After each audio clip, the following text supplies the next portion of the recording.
Irmãos, lembremos que Jesus ele tinha ido até esse cego e ordenado a ele que ele fosse até o tanque de Siloé e se lavasse. Depois que ele, com saliva, fez barro e aplicou nos olhos dele.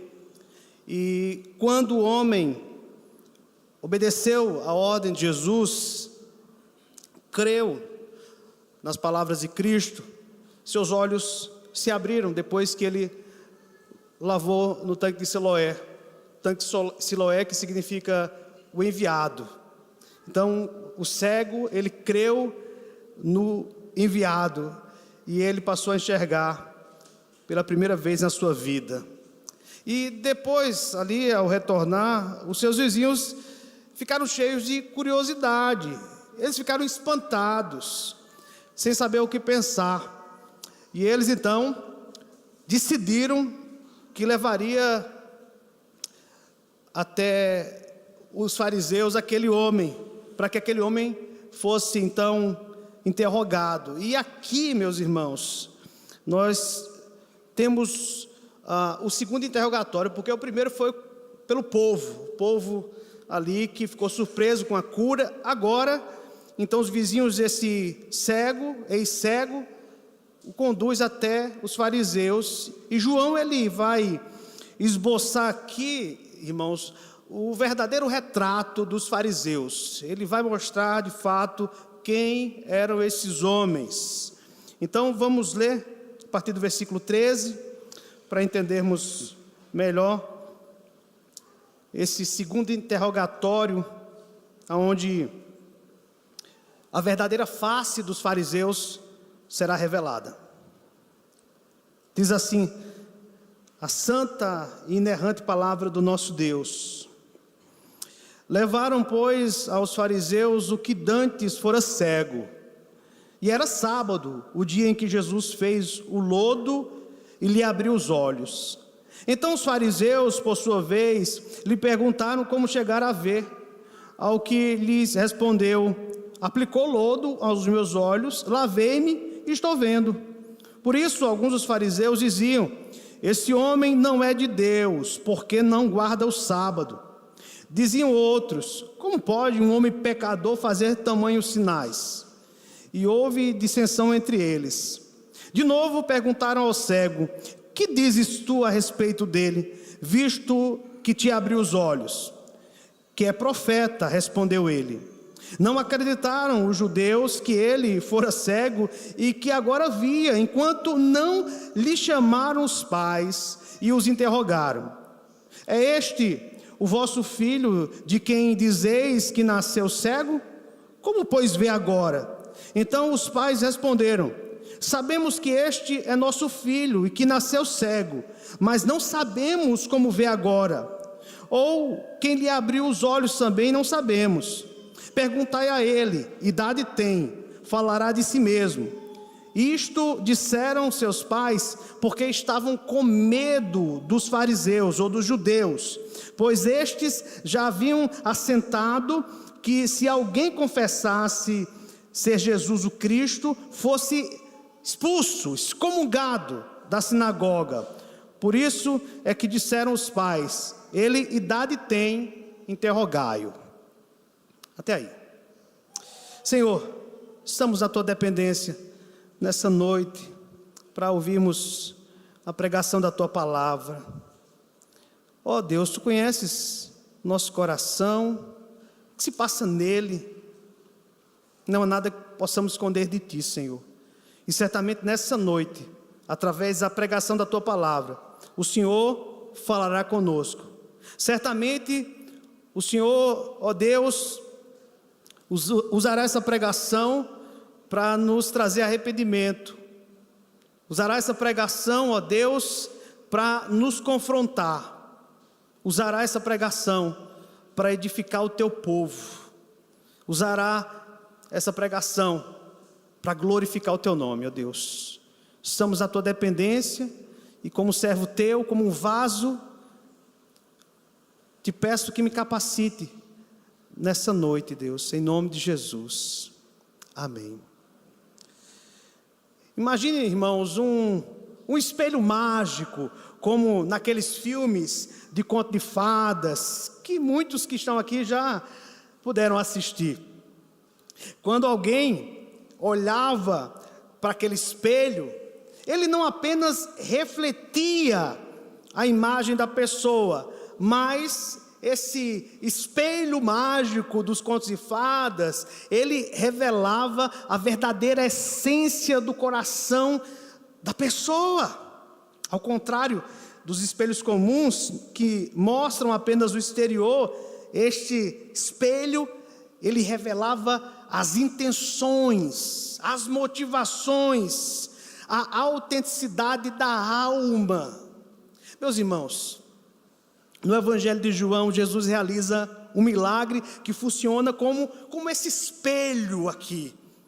Ele não apenas cura um homem, mas também ele, ao mesmo tempo, expõe a verdadeira face dos fariseus. Uma face que, ao contrário da luz reveladora de Cristo, mostra um coração endurecido.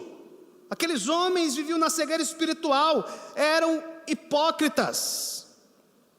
Ao invés de se alegrarem com a transformação do homem cego, eles são consumidos pela inveja, consumidos pelo zelo cego, pelas tradições. Eles foram incapazes de reconhecer que Deus havia realizado uma grande obra, curando aquele cego. Então, meus irmãos, à medida que exploramos aqui esse texto, veremos como a resposta dos fariseus ao milagre de Jesus reflete a sua verdadeira natureza.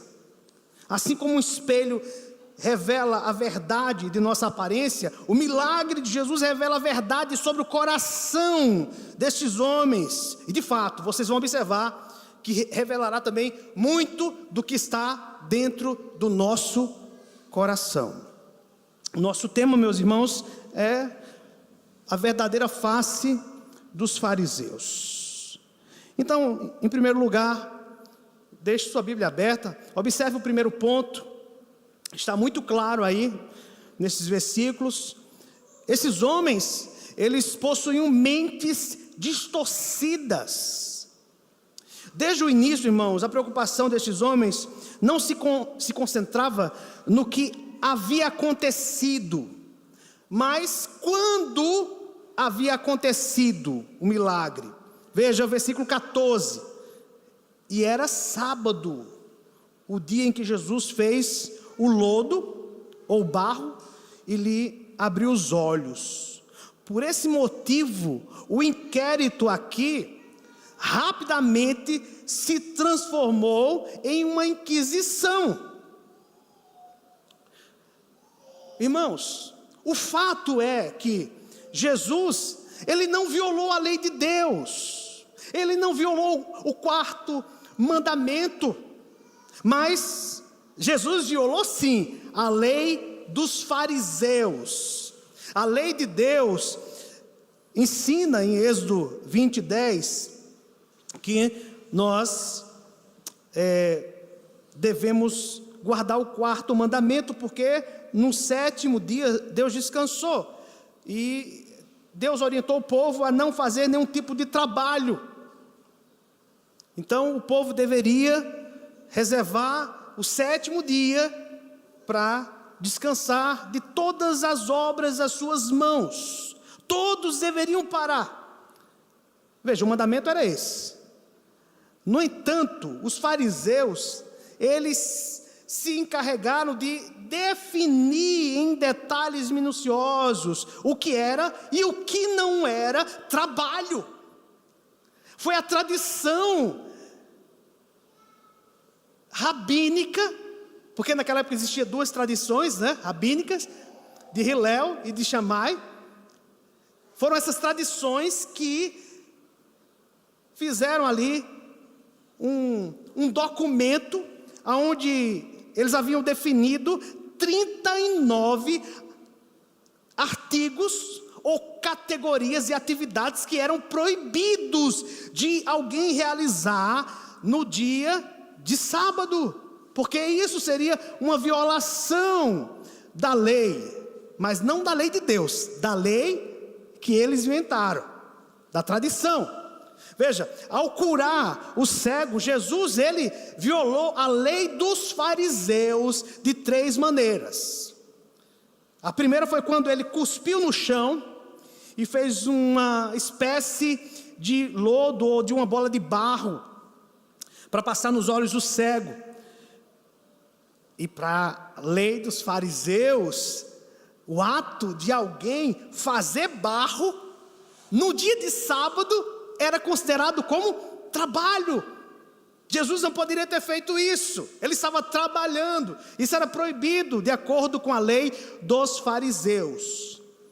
Em segundo lugar, embora os rabinos permitissem a cura no sábado, no caso de alguém que estivesse morrendo, eles a proibiam nos casos em que o paciente pudesse esperar. Se o caso não fosse tão terrível assim, se desse para ele esperar até amanhã, então o paciente deveria esperar. Então, um exemplo, um médico, ele não tinha permissão para tratar uma dor de dente. Então, naquela época, se você fosse um judeu, se você tivesse com dor de dente, você passaria todo o dia com dor de dente. O médico era proibido de lhe atender. Se você tivesse uma torção no seu tornozelo, você não poderia ir para o médico. E o médico não poderia lhe atender, porque isso era proibido. E mais ainda, você não poderia aplicar um pano frio no seu tornozelo, porque isso era trabalho. Era proibido de acordo com a lei dos fariseus. Jesus quebrou essa lei. Em terceiro lugar, havia a proibição específica contra a aplicação da saliva nos olhos. Veja só, havia proibição. Não era permitido fazer essa aplicação de saliva nos olhos. Como eu falei semana passada, na antiguidade a saliva era usada para fins medicinais. Então, eles proibiam de usar saliva nos olhos, que foi o que Jesus fez ao curar esse homem. Agora uma pergunta interessante aqui, irmãos. Por que Jesus violaria regras tão claramente definidas por estes homens? Veja, a primeira razão é que Jesus, ele não aceitava a autoridade das tradições humanas, especialmente quando as regras dos rabinos estavam em conflito com o propósito da lei de Deus.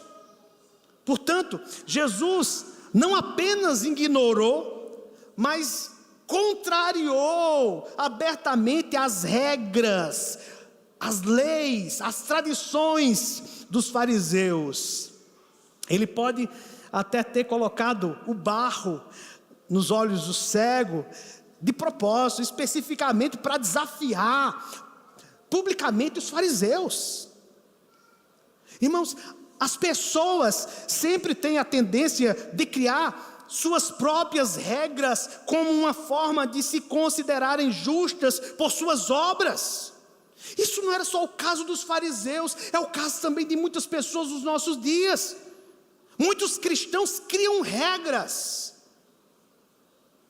e acham que é por causa dessas regras que eles criaram nas suas mentes que eles vão ser justificados. Mas muitas proibições, irmãos, absurdas, inventadas pelo homem, não são encontradas na Bíblia. Não são. As regras criadas pelo homem nos incentivam a olhar com orgulho para os outros, em vez de nos humilharmos diante de Deus. As regras que os homens criam nos tornam orgulhosos, diferentemente das regras de Deus. A lei de Deus nos torna humildes. A lei perfeita, a lei santa foi criada para mostrar que nós somos miseráveis pecadores. A lei santa foi dada por Deus para que nós entendêssemos a nossa pecaminosidade e assim clamássemos por aquele que deu sua vida por nós na cruz do Calvário. A lei santa foi dada para que nós pudéssemos clamar a Deus por misericórdia. Mas as leis dos homens não, nos torna soberbos, orgulhosos, presunçosos, mesquinhos, hipócritas. Como é que os cristãos devem reagir às tradições criadas pelos homens? Observe o que Jesus fez. Ele não cedeu ao poder usurpador dos escribas e dos fariseus, porque o governo desses homens era ilegal, suas imposições eram arbitrárias, e o zelo que eles tinham era um zelo da própria religião que eles criaram, porque a religião que Jesus encontra no primeiro século não foi aquela que Moisés havia deixado. Então Jesus, ele não cedeu nenhum espaço para essas regras, ele não se submeteu nem por um instante a essas tradições dos fariseus. Os fariseus, eles não apreciavam o posicionamento de Jesus, e em parte foi devido às suas violações às leis do sábado. Veja quantas vezes os fariseus estão ali no encalço de Jesus, observando as suas ações. Lembra daquela ocasião quando eles estavam debulhando aquelas espigas de cereais e comendo no dia de sábado? Mas só que para a tradição rabínica, debulhar uma espiga e soprar é trabalho, era proibido. Mas quantas vezes Jesus, ele quebrou essas regras? Lembra do homem da mão ressequida? Foi no dia de sábado que Jesus curou.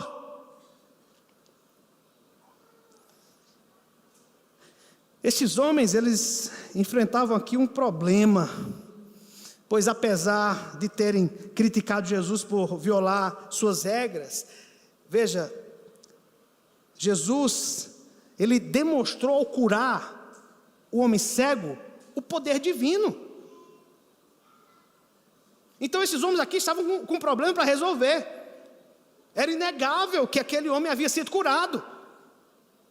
Não foi uma cura qualquer, foi algo sobrenatural que aconteceu, porque o homem era cego de nascença. Então, na tentativa de contornar a situação, eles perguntaram ao homem como ele havia recuperado a sua visão. E ele respondeu, versículo 15: aplicou o lodo aos meus olhos, lavei-me e estou vendo.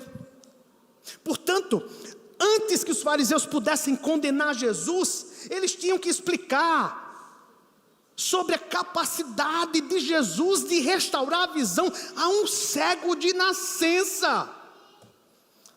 Imediatamente, portanto, alguns fariseus tentaram ali desacreditar aquela cura. Eles argumentaram que Jesus não é de Deus. Por quê? Veja, a lógica deles, esse silogismo, porque ele havia curado no dia de sábado.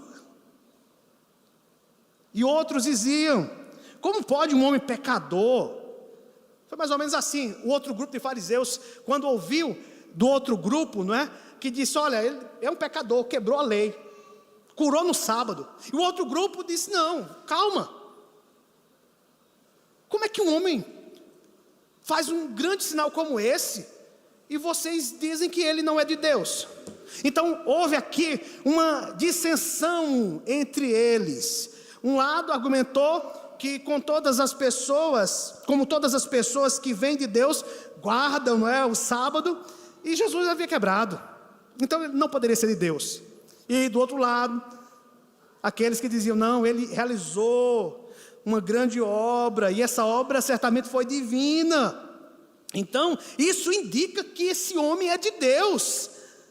Irmãos, essas duas formas aqui diferentes de pensar, uma delas envolve um erro grave, né, do primeiro grupo, que considerava Jesus como pecador, porque havia desobedecido à lei deles.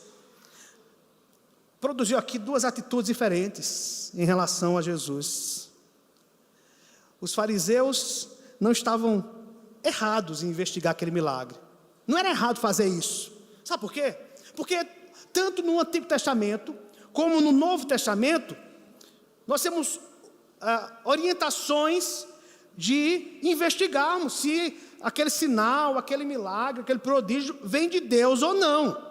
Porque nós vemos no contexto de um lado, ação maligna, e do outro lado, ação divina. Não é um maniqueísmo aqui, mas é o que nós temos hoje no nosso contexto: os poderes das trevas e os poderes celestiais de Deus. Quer um exemplo? Lembra quando Moisés ele foi falar com o faraó e ele transformou a sua vara em cobra? Lembra disso? Os magos fizeram o quê? Surpreendentemente, eles fizeram a mesma coisa. Isso é o quê? Poder maligno. Só que, é claro, a vara de Moisés, aquela serpente, engoliu aquela outra serpente produzida pelos feiticeiros do Egito. Mas veja que há 2 sinais. Veja, o problema, irmãos, é que os testes que os fariseus aplicavam não eram bíblicos. É por isso que os fariseus estavam divididos. Então, o que eles deveriam fazer? Uma boa dica, irmãos, era fazer uma pergunta aqui para o cego. Veja o que eles fizeram. Versículo 17. Eles perguntaram assim para o cego, para o ex-cego: que dizes tu a respeito dele, visto que te abriu os olhos? Veja qual foi a resposta do cego: que é profeta. Foi o que ele respondeu. Isso é significativo, irmãos, porque lá em Deuteronômio, capítulo 13, de 1 a 5, Moisés ensina como testar, como identificar um profeta ou um sonhador, alguém que se levantasse no meio do povo de Israel com sinais e prodígios. Moisés ensinou que se um homem alegasse ser de Deus, veja só, se ele realizasse um milagre, dissesse: esse milagre é de Deus, então os líderes deveriam avaliar se o que ele ensinava estava de acordo com aquele sinal que ele havia realizado. Vocês entendem? Os fariseus não fizeram isso com Jesus. Eles acusavam Jesus sem averiguar o ensino de Cristo, as palavras de Cristo. Eles não eram honestos. Por quê? O parâmetro dos fariseus eram as suas próprias tradições. Irmãos, sejamos sinceros. Quantas vezes nós julgamos as outras pessoas, criticamos as outras pessoas de acordo com os nossos parâmetros e não com os parâmetros de Deus? Irmãos, isso acontece bastante no meio do povo cristão, infelizmente. Mas os fariseus, irmãos, agiam dessa forma, de maneira imprudente. Não usavam a palavra, não usavam a própria lei de Moisés, o Pentateuco, para realmente analisar se o que Jesus havia feito era divino ou não, se o que ele realizava estava de acordo com o seu ensino, e que se o ensino de Jesus estivesse de acordo com a palavra de Deus, então se tudo isso combinasse, de fato Jesus era quem ele disse que era, o Messias, o Cristo. Mas eles não fizeram isso. Talvez, irmãos, o maior perigo ao estudar uma passagem como esta seja presumir que ela descreve apenas pessoas, de um tempo distante, de um lugar remoto. Mas eu quero dizer para vocês que a chave para se beneficiar dessa passagem é ver o quanto somos parecidos com esses fariseus. Sim, somos muito parecidos. Infelizmente, irmãos, os fariseus, veja, eles distorciam a verdade. Eles pegaram o dia de descanso de Deus, o sábado, e o transformaram no dia mais desagradável da semana. Imagine, 39 regras. Imagine como é que esses judeus viviam no dia de sábado. Era um dia muito chato para eles, de acordo com essas regras. E os cristãos, o que é que fazem? Os cristãos muitas vezes fazem o mesmo. Tornam o domingo, o dia do Senhor, o nosso Shabat, que é hoje, o dia que Cristo ressuscitou, como um dia totalmente desagradável. É claro que existem regras. Deus ordena que nós descansemos do nosso trabalho cotidiano. e nos concentremos nele, mas são regras criadas pelo próprio Deus. Êxodo 20, de 8 a 10, Isaías 58, de 13 a 14. No entanto, os fariseus, eles distorceram essas regras de forma que, em vez de serem uma bênção, tornou-se um fardo. Era um fardo muito pesado sobre os judeus naquela época, naqueles dias. Eles usaram o sábado para os seus próprios propósitos e não para os propósitos de Deus. O sábado era para promover a justiça das obras. Melhor dizendo, eles fizeram com que as obras fossem enaltecidas nesse dia, e não a graça de Deus. Deus criou esse dia, e Cristo transferiu para o domingo, para que nós exaltássemos a graça de Deus e não as nossas obras. Muitos fazem isso no dia do Senhor, enaltecem as suas obras em vez de enaltecer a graça de Deus. Meus irmãos, esses homens, eles estavam prontos para matar Jesus por quebrar o sábado, mas não estavam preparados para deixá-lo curar no sábado. Eles queriam matar Jesus porque ele curou no sábado. Que absurdo. Queridos irmãos, sempre que distorcemos a verdade, é por um motivo. Sabe qual é o motivo? Para servir ao nosso próprio propósito, a nossa própria agenda. Eu vou repetir, nós muitas vezes distorcemos a verdade para servir ao nosso próprio propósito, a nossa própria agenda. Vamos lá, exemplo, no casamento. Deus ordena que as esposas sejam submissas aos seus maridos, e que os maridos sirvam amorosamente, sacrificialmente as suas esposas. Mas esses mandamentos que você pode encontrar lá em Efésios capítulo 5, às vezes são empregados pelos maridos, por exemplo, para maltratar a esposa, para fazer da esposa um capacho. Ele não entendeu o que é submissão, ele não entendeu a sua função. Então muitos maridos usam a lei do casamento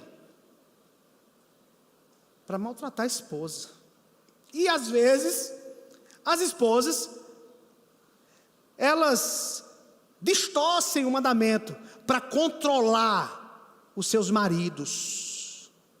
Em vez de serem submissas, são mulheres controladoras.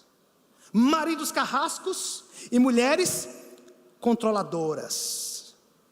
Nós vemos também isso acontecer na arena política, meus irmãos. Quando justificativas ultrajantes são fornecidas para leis que violam de maneira flagrante a moralidade básica dos mandamentos de Deus. Muitos políticos estão à procura de realizar sua própria agenda, a agenda do seu partido político ideológico, voltado para coisas que Deus odeia. Eles estão preocupados com sua fama como políticos, com sua promoção, com o recurso que ele recebe. Eles distorcem a verdade. Nunca vivemos uma época, meus irmãos, como a qual nós estamos vivendo, aonde a maioria dos políticos estão distorcendo a verdade, criando as suas próprias narrativas. Que dias difíceis nós estamos vivendo como igreja, irmãos. Que dias difíceis. Dias de homens maus, de homens corruptos.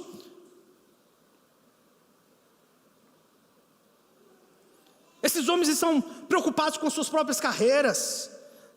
Eles não querem fazer a vontade de Deus. Mas também, meus irmãos, vemos também essa distorção acontecer dentro da igreja.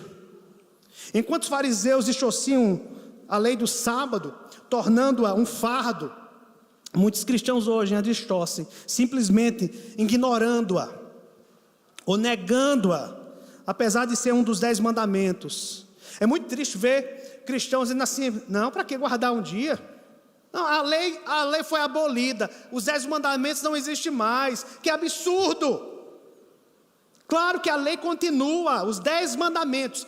Lei cerimonial passou, lei civil passou, mas a lei moral continua. Como? diretrizes para uma vida abençoada diante de Deus, não para a salvação, como nós falamos pela manhã, ou como nós temos falado aqui tanto sobre isso, quando mencionamos a lei.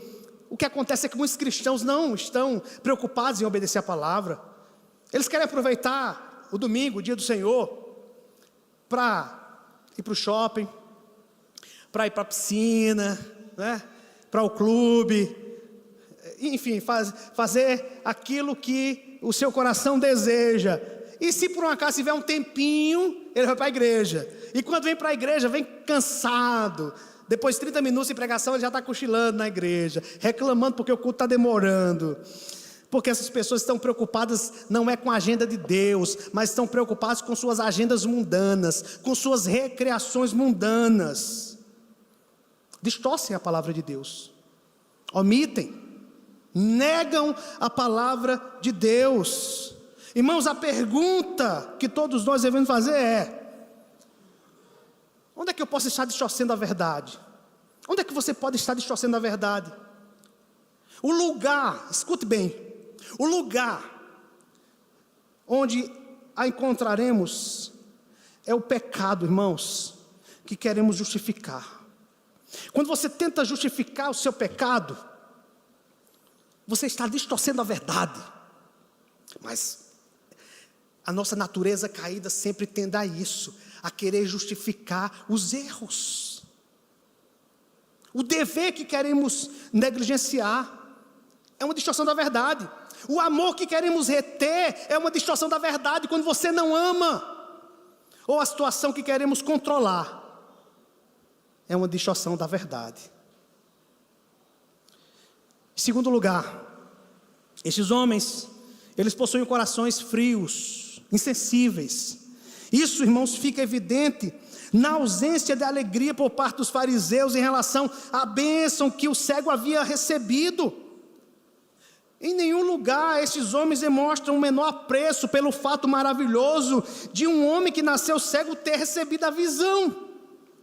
Em vez de se alegrarem com a cura do cego, nós vemos os fariseus vasculhando aqui os recônditos escuros de suas mentes para encontrar algo com que pudessem lidar com para esse infeliz acontecimento. Porque para eles foi um infeliz acontecimento. Eles tinham algo difícil em suas mãos para resolver. Enquanto para o cego foi algo maravilhoso que aconteceu, mas para os fariseus não. Foi algo triste, algo infeliz. Irmãos, duas características se destacam aqui quando consideramos o coração frio dos fariseus. Primeiro, estes homens não demonstraram o menor apreço, a menor preocupação com o indivíduo. Podemos imaginar ali a expressão dos rostos daqueles homens ao interrogar aquele ex-cego de maneira impiedosa. Aquele homem que acabara de vivenciar uma libertação tão grandiosa, tão transformadora, agora é interrogado de maneira impiedosa por esses homens. Segundo, estes homens não demonstraram nenhum entusiasmo com essa demonstração do poder divino. Irmãos, a inimizade deles contra Cristo os havia despojado de todo tipo de humanidade.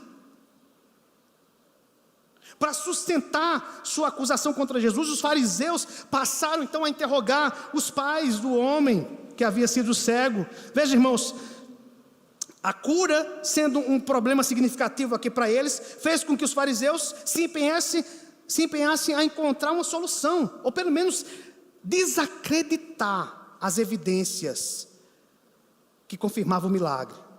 João então diz assim no versículo 18: não acreditaram os judeus, aqui os judeus, irmãos, são os líderes, que ele fora cego e que agora via, enquanto não lhe chamaram os pais. Imagine a tristeza desses pais que haviam sofrido tanto pela condição de seu filho. Agora eles estavam sendo forçados a enfrentar uma inquisição ameaçadora.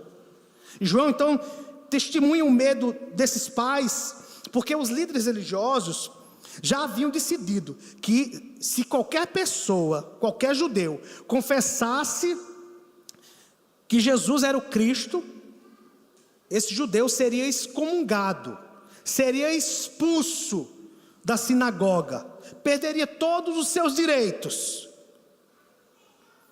Imagine, um judeu que fosse excomungado da sinagoga, se ele tivesse um comércio, ele não poderia comercializar o seu produto com outro judeu, era proibido. Se uma viúva confessar Jesus como sendo Cristo, essa viúva não receberia mais ajuda, nem o órfão. Então os pais, sendo apenas figuras secundárias no jogo de poder dos fariseus, sabiam que poderiam se tornar vítimas se o testemunho deles ameaçasse a posição dos líderes religiosos. Portanto, em vez de louvar Jesus pela cura do filho deles, eles adotaram uma postura extremamente cautelosa. Confirmaram apenas que o homem era seu filho e que havia nascido cego, mas evitaram se comprometer com qualquer detalhe sobre a cura. Veja aí o versículo 21, que diz assim: eles disseram assim: mas não sabemos como vê agora, ou quem lhe abriu os olhos, também não sabemos. Perguntai a ele, idade tem. Ou seja, esse homem aqui teria mais de 13 anos, porque um judeu, a partir de 13 anos, entrava na maioridade. Então já era um homem, mas nós não sabemos aqui a idade dele. Certamente teria mais de 13, 15, 20 anos. Então ele diz: perguntai a ele, idade tem, falará de si mesmo, ele já é adulto, ele pode responder por ele. Foi o que os pais fizeram. Veja, irmãos, embora essa resposta não tenha sido a mais digna, foi uma reação previsível, diante daquela pressão, diante daquela intimidação por parte dos fariseus. E aqui, meus irmãos, eu quero dizer para vocês, e para mim também, que o exemplo dos fariseus destaca o espelho do nosso próprio pecado. Para os fariseus, esse homem era simplesmente um instrumento em seus planos. Esse homem era apenas uma peça naquele jogo macabro de poder. No entanto, irmãos, a Bíblia nunca vê os seres humanos como meros meios para um fim. A Bíblia diz que cada pessoa tem a sua dignidade. Por quê? Cada pessoa é imagem e semelhança de Deus. E os fariseus não tratavam as pessoas dessa forma. E muitas vezes nós não tratamos as pessoas dessa forma. Não tratamos as pessoas como imagem de Deus. Não tratamos as pessoas com dignidade. Por mais que nós não amemos, por mais que nós tenhamos alguma dificuldade com outra pessoa, essa pessoa que você tem dificuldade, ela é a imagem de Deus. E você tem que amá-la. E você tem que suportá-la. E você tem que servi-la. É o que a Bíblia ensina. O homem curado por Jesus, irmãos, representava aqui uma ameaça à agenda desses homens, à agenda desses líderes, assim como Jesus também o era. Porque esses homens estavam motivados por sua própria busca de poder, pelo prestígio, pela posição. Eles não queriam perder a posição deles. Por isso que eles eram tão insensíveis aqui à transformação milagrosa que ocorreu na vida desse homem. E eu quero dizer para vocês que quantas vezes nós refletimos a atitude dos fariseus? Ficamos verdadeiramente contentes quando alguém ao nosso redor é promovido? Quando alguém ao nosso redor, ao seu lado, alcança uma promoção, o que é que você faz? Tem muitas pessoas que tentam desacreditar. Tem muitas pessoas que tentam minimizar a conquista dessas pessoas. É mais fácil para nós encontrar falhas ou razões para diminuir a importância de suas vitórias, em vez de reconhecer, de celebrar o que aconteceu com outra pessoa. Nós fazemos isso, olhamos para as falhas e assim minimizamos o que aquela outra pessoa conquistou. E eu pergunto para você, como é que você reage quando alguém que você não concorda com ela, que você, não tem um bom relacionamento, quando ela recebe uma oportunidade, quando ela está conquistando alguma coisa, como é que você reage a isso? Você se alegra? Ou você tenta minimizar? Ou você tenta prejudicar essa pessoa? Você olha para as qualidades dessa pessoa? Ou você desconsidera as qualidades dessa pessoa? Meus irmãos, é fundamental refletirmos sobre como nós temos tratado as pessoas. Nós temos que nos alegrar com as vitórias do nosso irmão, com as bênçãos que os nossos irmãos estão recebendo. Nós temos que nos alegrar com eles. Mas tem muitas pessoas que não agem assim, que não se alegram. Irmãos, em cada situação devemos lembrar de que as pessoas, elas são importantes, elas têm sua dignidade, uma dignidade inerente. Irmãos, todos nós somos importantes, você é importante, o Senhor nos vê assim. É o que nós precisamos considerar, meus irmãos, mas infelizmente nós não consideramos, porque não há compaixão muitas vezes no nosso coração, não há empatia. E Deus deseja que nós sejamos misericordiosos. Deus deseja que tenhamos empatia com as pessoas. Eu quero dizer para vocês o seguinte, entenda bem o que eu vou falar. Nós precisamos abandonar a nossa agenda. O problema é a nossa agenda. O problema é a nossa prioridade, as nossas prioridades. A única maneira de mudarmos de vida é colocarmos a agenda de Deus em primeiro lugar. E qual é a agenda de Deus?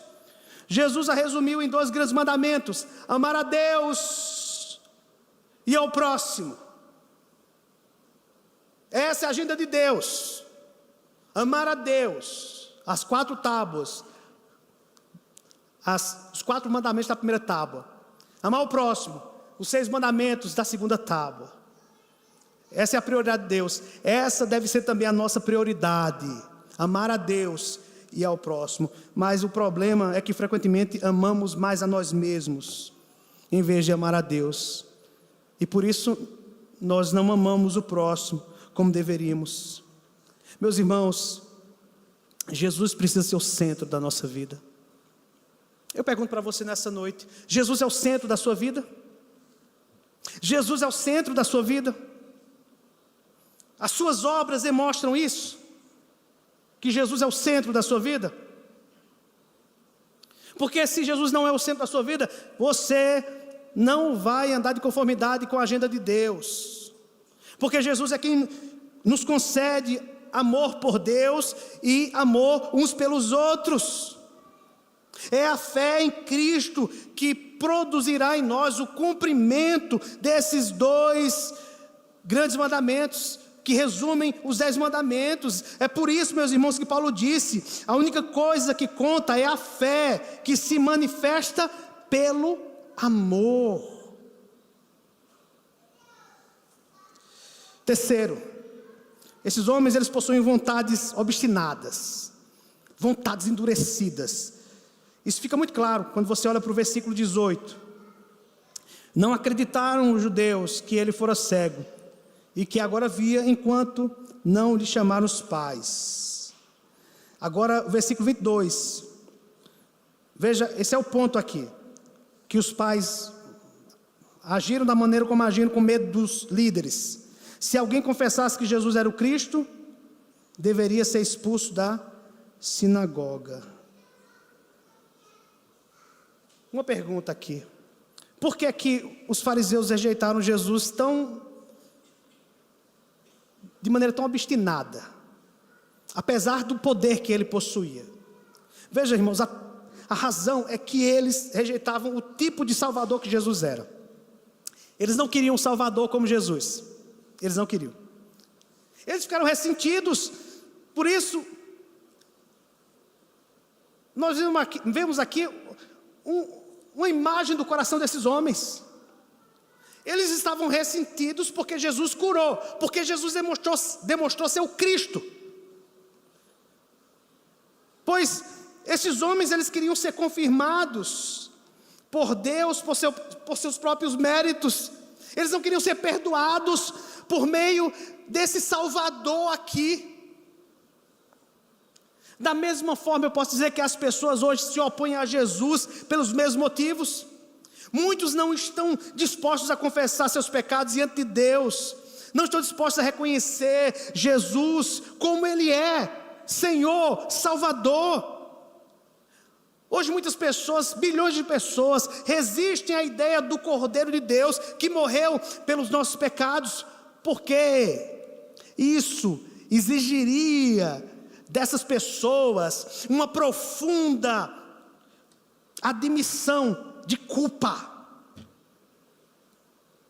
Exigiria dessas pessoas uma transformação radical de suas vidas, e as pessoas não querem admitir suas culpas, não querem admitir que estão em pecado, não querem ser transformadas pelo poder de Deus, porque são escravas dos seus pecados. Irmãos, a aceitação de Jesus como Salvador implica em um confronto doloroso com a própria condição de pecador e a necessidade de um perdão que só Ele pode oferecer, o que pode ser uma barreira difícil de superar para aqueles que preferem permanecer na sua própria autonomia, na sua vida de autojustificação. Os fariseus, irmãos, eram esse tipo de pessoas, e nós temos bilhões de pessoas assim, que querem viver como autônomas, se auto-justificando, e essas pessoas, elas vão perecer por toda a eternidade, porque a Bíblia diz que todos pecaram e estão destituídos da glória de Deus. Os fariseus não aceitavam isso, eles não se consideravam pecadores. Você se considera um pecador? Você se considera um pecador? Quando você dobra os seus joelhos para confessar os seus pecados, o que é que vem na sua mente? Eu lembro agora, meus irmãos, daquele sermão pregado por Jonathan Edwards, um grande pregador do século XVIII para o XIX. Jonathan Edwards, ou melhor, século XVIII mesmo. Jonathan Edwards, nesse sermão, pecadores nas mãos de um Deus irado, ele pregava com um pequeno candeeiro em sua mão, e do outro lado ele olhava o seu esboço, ele lia o seu esboço, várias folhas. Mas, irmãos, o poder de Deus estava tão intrínseco na vida daquele homem, no que aquele homem falava com tanta autoridade, porque ele estava expondo a palavra de Deus. Ele estava falando de um Deus que é extremamente irado contra os nossos pecados. E sabe o que aconteceu? O Senhor produziu um grande avivamento por meio desse sermão. As pessoas naquele momento ali, quando escutavam, que estavam andando em um fio, e eles poderiam cair a qualquer momento e perecer por toda a eternidade. Essas pessoas entravam em desespero, elas choravam implorando que Deus as perdoasse.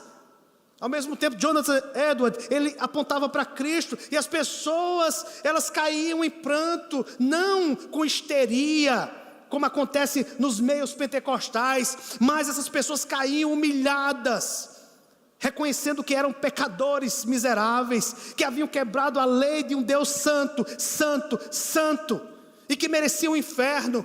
E a única coisa que elas podiam fazer é clamar por misericórdia, era dizer: Senhor, tenha misericórdia de mim. E muitas pessoas, centenas de pessoas foram salvas, foram libertas naquele dia, porque entenderam que eram miseráveis pecadores. E você? Se considera um miserável pecador? Paulo se considerava o pior de todos os pecadores.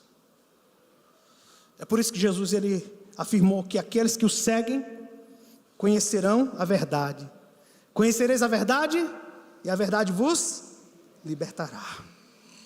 Em quarto e último lugar, irmãos, os cristãos também, eles serão interrogados, julgados pelo mundo. Até agora nos concentramos nos fariseus, porque eles são os principais atores dessa cena. Mas quando consideramos, irmãos, a experiência do homem cuja visão foi restaurada, aprendemos verdades importantes sobre os cristãos desse mundo. A primeira verdade, ou a primeira questão, é a certeza que nós vamos ter conflitos. Sim, vamos enfrentar conflitos. Um seguidor de Jesus, ele será julgado. Portanto, não se surpreenda quando isso acontecer com você. O mundo rejeita a verdade da palavra de Deus. O mundo distorce a verdade para servir a sua própria agenda pecaminosa. Irmãos, a bênção de Deus em você ofende o mundo, que não quer se ajoelhar diante de Jesus, que não reconhece sua necessidade de salvação, e todas as tentativas serão feitas para desacreditar o poder de Deus na sua vida. Sim, é isso que vai acontecer. Você vai ser desacreditado, como aqueles homens tentaram desacreditar aquele ex-cego. Em segundo lugar, esse homem aqui mostra que os crentes também podem ter certeza da graça de Deus quando estiverem passando por provações. Não esqueça disso. Você nunca será abandonado no meio das provações. Deus, Ele vai estar com você. Veja, o que é que pode explicar a compostura, a força desse homem diante de acusações tão terríveis? Veja, mesmo diante do conflito, você pode ter certeza de que Deus não deixará você só. Assim como Deus não abandonou esse homem, esse ex-cego. Naquele momento de necessidade, Deus proveu graça àquele homem. Deus não desamparou aquele homem. Deus fortaleceu aquele homem para que ele testemunhasse. Como Ele nos capacita, irmãos, no meio das provações, para que nós possamos testemunhar. Deus, Ele nos garante graça, poder para testemunharmos. Terceiro, o conflito que surge devido à nossa fé em Cristo trará muitos benefícios, irmãos. Podemos destacar aqui 2 desses benefícios. O primeiro é que à medida que o homem respondia aqui as perguntas dos fariseus e pensava sobre o que havia acontecido, o seu conhecimento sobre Jesus crescia. Durante todo esse capítulo nós vemos um crescimento constante no entendimento desse homem sobre Jesus. Veja, no início ele simplesmente se referia a Jesus como um homem chamado Jesus, versículo 11. Mas ao ser forçado a pensar e falar sobre o que havia acontecido, ele percebeu que Jesus devia ser um verdadeiro profeta, ou seja, alguém que fala no nome de Deus, ou em nome de Deus. Versículo 17. Posteriormente, ele percebe que Jesus é o enviado de Deus. Versículo 33, nós vamos falar sobre isso. No final do capítulo, quando Jesus retorna para ministrar a esse homem, que agora é um ex-cego, ele reconhece com plena fé o Senhor Jesus. Ele confessa Jesus como sendo o Filho do homem. Ele reconhece Jesus como Yahvé. Ele diz que Jesus é Senhor. Meus irmãos, é isso que Deus deseja para mim e para você. Que nós alcancemos uma compreensão plena de Jesus e da sua obra de salvação. Foi por isso que Pedro escreveu: antes crescei na graça e no conhecimento do Senhor Jesus Cristo. Além disso, nós vemos aqui o testemunho do homem sobre Jesus se tornando mais nítido. Cada vez mais o homem, ele se atém ao básico e o mais importante. E o que é mais importante? O que Jesus fez e o que aconteceu quando ele confiou em Jesus. Veja, meus irmãos, esse homem defendeu suas palavras com coragem. Ele as proferiu sem temor. Sabia que sua confissão de que Jesus é o Cristo resultaria na sua exclusão da sinagoga. Ele não estava preocupado em ser expulso da sinagoga. Ele não estava preocupado em perder a sua vida social, religiosa, econômica. que essa ação iria acarretar. No entanto, tendo experimentado pessoalmente o poder salvador de Cristo, ele deu seu testemunho com clareza, ele deu seu testemunho com ousadia, sem deixar se intimidar por aqueles homens de coração de pedra. É assim que um crente age. Ele não se deixa intimidar pelas circunstâncias, porque ele sabe que Cristo está no barco com ele. Cristo é quem acalma as nossas tempestades. Mas mesmo que as tempestades se agigantem, nós não devemos nos esquecer que Cristo está conosco. Ele disse: estarei convosco todos os dias até a consumação do século. O Senhor é meu pastor e não me faltará. Ele vai me levar até os pastos verdejantes, vai refrigerar a minha alma, mas também estará comigo quando eu estiver no vale da sombra da morte. Meus irmãos, eu já estou terminando. Em todos esses versículos há apenas uma pessoa realmente autêntica. Não foram os vizinhos desse cego, que não conseguiam entender a cura e precisavam levar para um especialista, levaram para os fariseus. Não foram os fariseus, que viam toda a vida através de uma lente distorcida, legalista. Não foram também os pais desse ex-cego, que eram pessoas autênticas, porque os pais desse homem, veja, não estavam dispostos a arriscar seu status social, nem mesmo por causa do seu filho. A única pessoa autêntica nesse relato é o homem que foi curado de cegueira. Somente ele estava começando a viver na verdade. Sabe por quê? Porque seus olhos haviam sido abertos. Somente ele não se intimidou com o tratamento severo recebido pelos fariseus. Sabe por quê? Porque havia adquirido uma esperança verdadeira. Nós temos uma esperança verdadeira, por isso nós não devemos nos intimidar com o mundo. Ele não se intimidou com o abuso dos fariseus. Sabe por quê? Porque ele havia experimentado algo verdadeiro. Ele sabia distinguir entre o que era falso e entre o que era superficial. Meus irmãos, havia apenas uma pessoa verdadeiramente autêntica presente, e para ele havia apenas uma coisa, só uma coisa, uma pessoa. Para esse homem só havia coisa que era mais importante, é o que importava, e é o que importa para a gente, irmãos. Veja, ele não parecia se importar com o que os vizinhos pensavam, não se importava com o modo como os fariseus o tratavam, não estava abalado porque seus pais o haviam decepcionado. O que importava para esse homem era Jesus. Por que Jesus? Porque Jesus havia aberto os seus olhos, quando ninguém mais poderia ter feito. Jesus faz isso por todos aqueles que confiam nele. Jesus lhe mostrou que há poder de Deus, que há esperança. E eu pergunto para você nessa noite, você que está aqui nessa noite, você que nos acompanha pela internet, você deseja viver uma vida genuína, que transcenda a frieza, a hipocrisia desse mundo? Você deseja essa vida? Você tem vivido essa vida? Você é uma pessoa autêntica? Cristo é a pessoa mais importante da sua vida. Cristo é o foco da sua vida. Cristo é a sua esperança. Cristo é a razão do seu viver. O que é mais importante para você, meu irmão? O que é mais importante para você, minha irmã? Seu marido? Sua esposa? Seus filhos? Seus pais? Seu dinheiro? Sua saúde?